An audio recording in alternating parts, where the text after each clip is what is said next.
Selamlar. 220 Garaj'ın bu haftaki bölümünde seleyi yeniledim. 220 Garaj yenileme.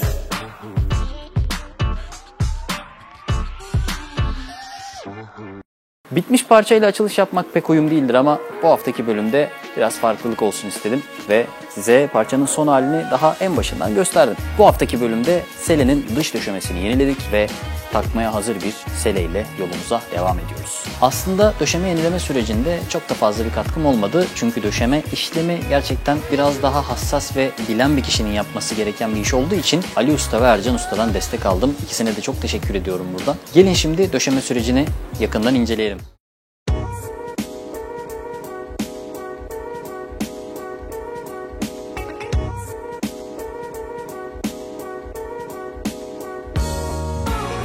Ve atölyedeyiz.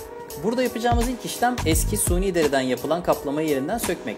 Bunun için arka tarafta kilit mekanizmasını, ön tarafta da menteşeyi yerinden çıkarmamız gerekiyor ki alttaki zımbalara ulaşabilelim. Biraz daha zorlarsak çıkacak. Evet.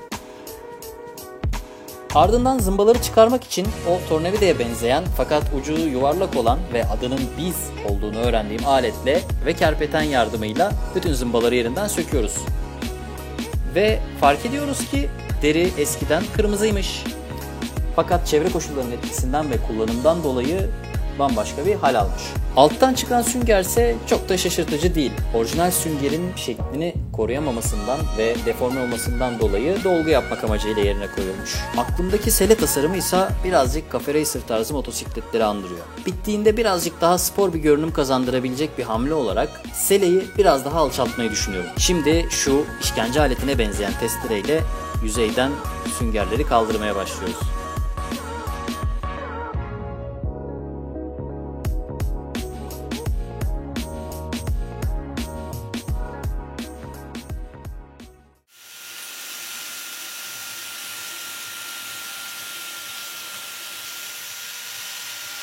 Süngeri alçaltma işlemini evde deneseydim çıkacak sonucu tahmin bile etmek istemiyorum.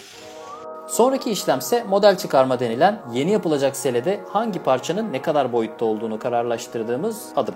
Bu aşamada öncelikle eski kılıfı yeni form verdiğimiz sünger üzerine koyarak yeni yapacağımız kaplamada hangi dikişin tam olarak nereden geçeceğini, hangi parçanın nerede bitip diğerinin nerede başlayacağını belirtmek üzere taslak bir çizim oluşturuyoruz.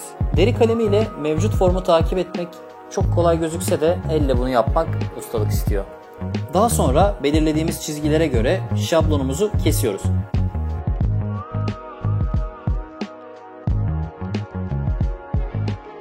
Son olarak kestiğimiz şablonu mevcut sünger üzerine koyarak kenarlardaki fazlalıkları kesip ince ayarını yapıyoruz. Vespa elektrikli dönüşüm ve yenileme projemde mümkün olduğunca uzun ömürlü ve kaliteli malzemeler kullanmaya çalışıyorum. Bu bakış açısıyla seleyi de gerçek deriyle kaplıyorum. Her ne kadar gerçek derinin bakım ihtiyacı suni deriye göre çok fazla da olsa bakımını aksatmadıktan sonra gerçek deri suni deriye göre çok daha uzun ömürlü. Dikişten önceki son adımda ise şablonumuzun etrafına dikiş payı da ekleyerek dikiş öncesi nihai ölçülerde parçayı elde ediyoruz. Döşemeyi bitirmeden önceki son adımsa dikişlerin dikilmesi. 7'şer santim boşlukla selenin üst kısmına paralel çizgiler dikiyoruz.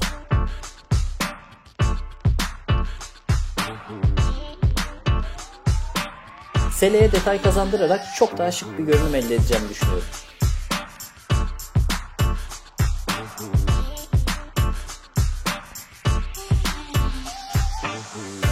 Kılıfı seleye geçirdikten sonra daha stabil ve daha şık bir görünüm elde etmek için alta ince bir sünger tabakasıyla daha dolgu yapıyoruz.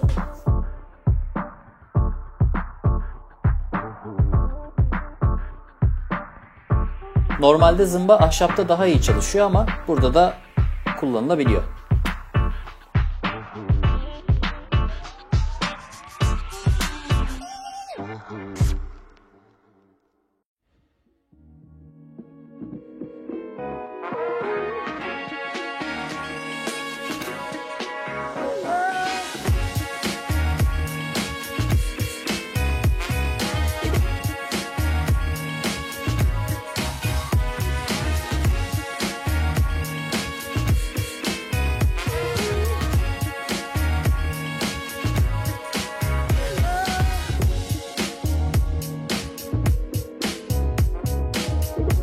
ve stüdyoda duygusal anlar. En son motoru bu haliyle, gövdesiyle dışarıda şu meşhur sarı duvarın önünde çekmeyeli uzun zaman olmuştu. Kaç ay oldu ya? Bu ışık altında güzel havada gerçekten çok güzel şeyler çağrıştırdı. Ve bana bir an önce projeyi bitirmek için biraz daha şevk verdi. Havalar güzelleşiyor, projenin sonuna geliyoruz. Projenin geneliyle ilgili ya da bu bölüme özel sorularınızı yorumlar kısmına yazmayı unutmayın.